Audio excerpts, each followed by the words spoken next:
Yes. I mean, it was like The Price is Right. Come on down. Except he said, come on in. And most of my Democratic colleagues went along with that, didn't they? Yes, they did. In fact, they cheered him on, didn't they? Is that a yes? Yes, sir. How many people do you think President Biden let into our country illegally? Just give me a ballpark figure. Sir, we don't know for certain, but we believe it could be upwards to 20 million people. Welcome to Liberty Report USA. Let's take a look at what happened in the Senate today. Well, I need a little help from a chair that respects the members of the committee. I'm sorry, Madam Chair. You pretty much secured the southern border, haven't you? Yes, sir. The CBP, And that upsets some of my colleagues, doesn't it? They say you've done it the wrong way, haven't they? Could you answer that? Yes, sir. They do say that. Do you think they're upset because you supposedly did it the wrong way, or you think they're upset that you did it at all? I think they're upset that by President Trump enforcing the law, it happened so quickly and successfully. Yeah. Now, when President Biden came into office, the first thing he did was get rid of all of the things we were doing to stop people from coming into our country illegally, didn't he? Yes. I mean, it was like The Price is Right. Come on down. Except he said, come on in.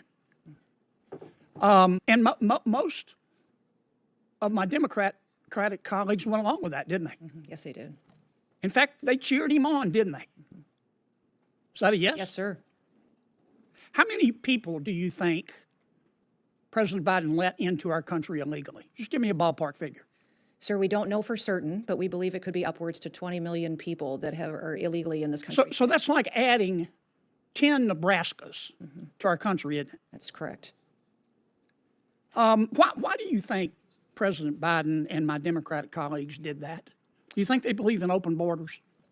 I think they believed in open borders and letting people come into this country that would affect our society and criminals. Those other countries emptying out the worst of the worst, their mental institutions, their prisons came in here and jeopardized, and known terrorists. Well, only one or two circumstances are possible, it seems to me. Either President Biden and the Democrats who supported him believe in open borders, or the people that President Biden put in charge of securing the border, you wouldn't trust to run a snowball stand, right? That is correct. So nobody is that incompetent.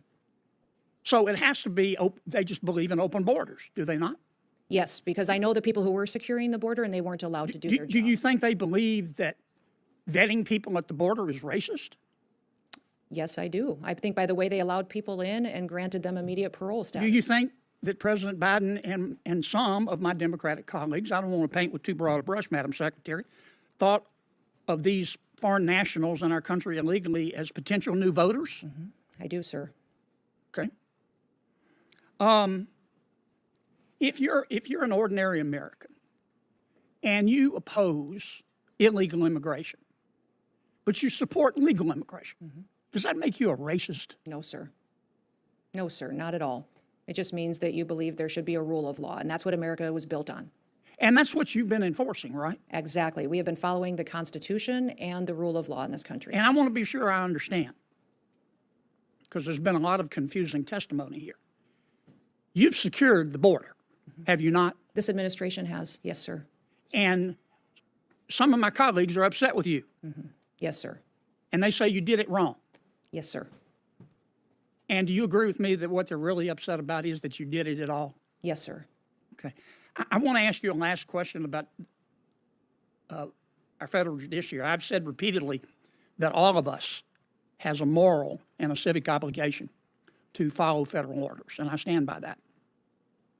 But there have been a lot of national injunctions, universal injunctions issued to try to stop you from doing your job. Where were these judges when people were breaking the law and coming into our country illegally?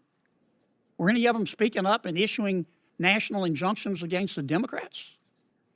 I don't believe I can be specific about every single judge, but these judges that now are trying to stop us from enforcing our laws, I don't believe or recall them Can you being think, vocal then. Madam Secretary, of one single solitary federal judge who, when President Biden and my Democratic colleagues, not all of them, but many of them. Gentleman's time has expired. Secretary or Senator Murray went on over about 2 minutes, so I'm going to take a minute. Senator Van Hollen just got shut down. Yes, right if you on the can finish your question.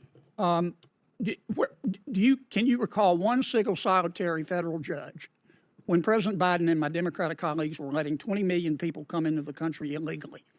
I don't recall. Can you think of Thank one you. single solitary judge you. that issued more a than- national injunction more to than one stop question. them? No, I can't recall I one. can't either. If there weren't you, for Senator double Kennedy. standards Madam Chair, around Madam here, Chair. there wouldn't So be any Senator standards Peters. at all, Madam Secretary. Thank you. Committee Thank has you, their- Senator Kennedy. I'd- Senator Peters. Madam, let me just say, let's apply the rules fairly. Senator Van Hollen was asking tough questions, but was shut down pretty immediately when his time was expired. Can we at least have a commitment, Madam Chair, that senators on this committee will be allowed to submit questions for the record, Absolutely. and that you will Yes. Absolutely. ask the Secretary to answer those questions? In the final moments of this hearing, everything narrowed to a single, unmistakable exchange. A moment where Senator John Kennedy asked, with signature bluntness, whether the outrage from his colleagues came not from how the border was secured, but from the fact that it was secured at all. And in that instant, as Secretary Kristi Noem answered, "Yes, sir," the room shifted. The political veneer slipped. What was left was not a technical disagreement or a debate over procedure, but a confession of deeper divisions about power priorities and what leadership truly means in this moment of American history. This wasn't just a question about policy, it was a question about motive, about intent, about what drives the people who claim to speak for the American public. And Senator Kennedy pushed it to the edge. Over the course of this exchange, he walked line by line through a clash of two visions of governance, one that enforces existing law and another that he argues dismantled safeguards the moment a new administration stepped in. His phrasing, "You pretty much secured the southern border, haven't you?" was more than a question. It was an accusation wrapped in a compliment, a challenge wrapped in admiration, and a warning wrapped in plain Southern cadence. When Noem replied that millions had entered during the new administration's tenure, upwards to 20 million people illegally in this country, the air tightened. It was a claim meant to provoke reflection on scale, consequence, and responsibility. Kennedy translated that scale into something every American could visualize. 10 Nebraskas. Because when numbers grow too large to feel, metaphors become the only way to make the stakes visible. But the moment that anchored this hearing, the moment viewers will remember, was Kennedy's framing of the possible motivations behind the change in border policy. He reduced the argument down to a sharp, unavoidable fork in the road. Either the administration believed in an open border approach, or they appointed leaders so unprepared that they wouldn't be trusted to run a snowball stand. Noem didn't hesitate. She chose the first explanation, stating clearly that personnel on the ground were not allowed to do their jobs. It was not said lightly. It was not said with hesitation. It was said with the conviction of someone who believes the consequences are real and unfolding. That's the weight of this exchange. And it reveals a political reality that's deeper than rhetoric. Because this isn't only a dispute over federal practice or executive priorities. It's about the public's trust in the institutions meant to protect the nation. It's about why some leaders insist the system must remain intact, and why others feel it's been deliberately weakened. It's about accountability, who holds it, who avoids it, and who is left to explain its absence when the dust settles. And at the center of this hearing is a question that every American deserves to ask. When policies fail, who is responsible? And when policies succeed, who benefits from pretending they failed?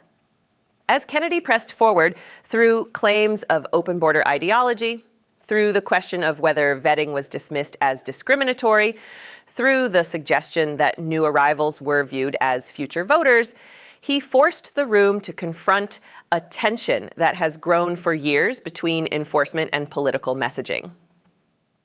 This wasn't merely a critique of administration priorities. It was a statement about a broader political culture that often rewards outrage over order, noise over clarity, and partisanship over steady leadership. Then came the shift to the judiciary, a place where, in theory, neutrality reigns. Kennedy questioned the pattern of national injunctions issued only in recent years, wondering aloud where those judges were during earlier waves of unlawful entry. Noem's answer was simple. She couldn't recall one. It was a moment designed to expose what Kennedy framed as a double standard, one where legal tools are deployed selectively, not consistently. His closing line carried the force of a hammer on the table. If it weren't for double standards, there wouldn't be any standards at all. It wasn't just frustration, it was a summary of what he believes has happened within key institutions, a shifting of rules depending on who holds power. And when the chair tried to move the hearing forward, even that became part of the moment. An argument not only over border security, but over fairness, time limits, and the ability of senators to ask questions without procedural interference. The closing back and forth about equal treatment in the hearing itself mirrored the very issue they were debating, the demand for consistent application of rules. Today's exchange revealed more than policy differences. It revealed something raw and unfiltered about the American political landscape.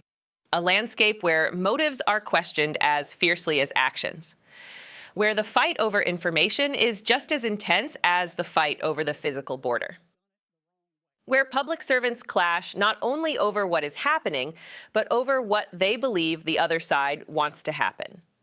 This moment matters because it forces us to look beyond talking points and confront the reality that government functions only when accountability is universal, when enforcement isn't selective, when leadership isn't transactional, and when those sworn to uphold the laws of the nation do so without calculating political advantage first.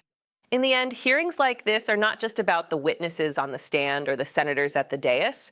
They are about the people watching, the citizens who feel the consequences long after the cameras shut off.